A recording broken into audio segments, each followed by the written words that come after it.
Meanwhile, back in the dystopian hellscape that is the Senate confirmation hearing for Robert F. Kennedy, here we go. Clear about a few things. News reports have claimed that I'm anti-vaccine or anti-industry. I am neither.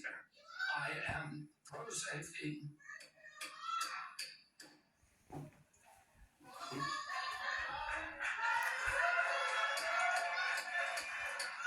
Our people are standing up for us. So, I went there, nothing to do with vaccines. I went there to introduce a medical informatics system that would digitalize records in Samoa and make health delivery much more efficient. I never gave any public statement about vaccines. You cannot find a single Samoan who will say, I didn't get a vaccine because of Bobby Kennedy. I went in June of 2019. The measles outbreak started in August. Does he hear himself talk? And our children for their profit in the last decade or so. So we have no shortage of challenges to confront, and I even agree with some of the diagnosis of Mr. Kennedy. What is so disturbing to me is that out of 330 million Americans, we're being asked to put somebody in this job who has spent 50 years of his life not honoring the tradition that he talked about at the beginning of this conversation, but peddling in half-truths, peddling in false statements, peddling in theories that, create doubt about whether or not things that we know are safe are unsafe. Not that every vaccine in America is unsafe, not that you can't possibly have an adverse reaction, but that parents and children in my old school district and school districts all over this country would be better off not getting vaccinated than getting vaccinated. Children who are vaccinated, unlike the people he invited to his house in Los Angeles for their party who were vaccinated. For everybody else, it's about peddling these half-truths. And he says it with such conviction that you want to believe him. And Mr. Kennedy, I just have there are many, many things in the record, but I hope that you can answer these questions yes or no. I've tried to ask these in a manner that's faithful to what you actually said, because I didn't want to have a debate about whether you actually said them. So I'm asking you yes or no, Mr. Kennedy. Did you say that COVID-19 was a genetically engineered bioweapon that targets black and white people, but spared Ashkenazi Jews and Chinese people?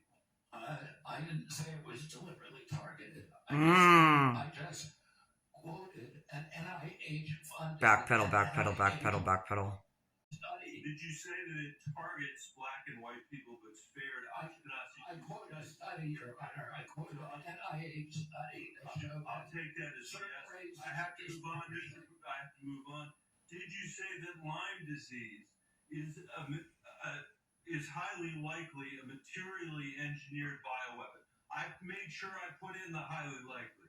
Did you say Lyme disease is a highly likely militarily engineered bioweapon?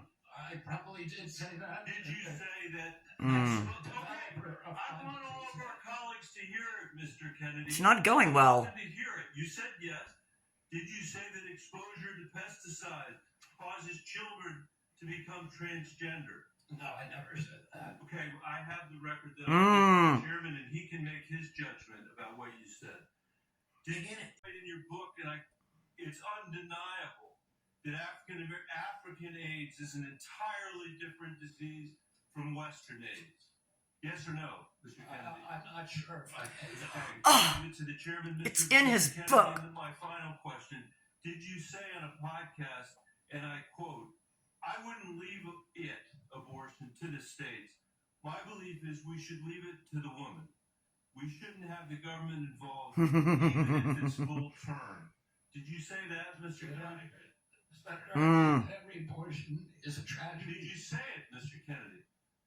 This matters. It doesn't matter what you come here and say that isn't true, that's not reflective of what you really believe, that you haven't said over decade after decade after decade, because unlike other jobs we're confirming around this place, this is a job where it is life and death.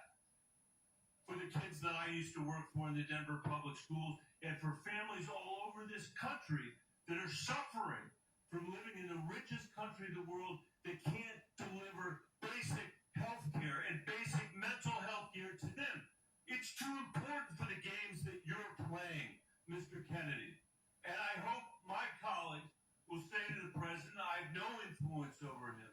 I hope my colleagues will say to the president, out of 330 million Americans, we can do better than this. Well. He's getting a lot of pushback. I don't know about you, but for no other reason than his voice, he shouldn't be in that position. He fucking bugs me. Like, can you clear your fucking throat already, dude? What the fuck is wrong with that guy's voice? I mean, maybe I'm nitpicking, but it's really fucking annoying. Anyway, I'm trying my best to stay up on all this, people. I've got a busy day ahead, so please be patient with me. I love you, and